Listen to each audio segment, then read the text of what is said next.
ఎలా ఉన్నారు అజయ్? బాగున్నాను రా, కూర్చో. వివేక్ కాల్ చేస్తే లిఫ్ట్ చేయట్లేదంట. వాళ్ళ మమ్మీ ఆపరేషన్ మనీ ఇస్తానని హ్యాండ్ ఇచ్చావంటారా? ఇద్దామని మాట ఇచ్చాను రా, కానీ ఆడు ఇవ్వకపోతే ఇబ్బంది కదా. అసలే వాడికి జాబ్ లేదు. అలాంటప్పుడు వాడికి నమ్మకం కలిగించడం ఎందుకురా? అదే అదేరా అదే. గ్లాస్ వాటర్ ఎవరా?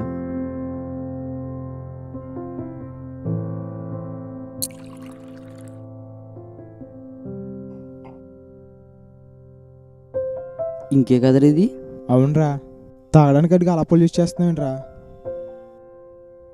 మంచి వాటర్ని పొల్యూట్ చేయడం చాలా ఈజీరా. అదే పొల్యూటెడ్ వాటర్ని మళ్ళీ మంచిగా చేయడానికి చాలా నీళ్ళు కలపాలి. అలానే మన మీద నమ్మక ద్రోహి అని పేరు వస్తే అది పోవడానికి చాలా అంటే చాలా టైం అండ్ ఎఫర్ట్ పడుద్ది. దేవుని వాక్యం ఈ విధంగా సెలవిస్తూ ఉంది. అబద్ధమాడు పెదవులు యెహోవాకు హేయములు, సత్యవర్తనులు ఆయనకిష్టులు.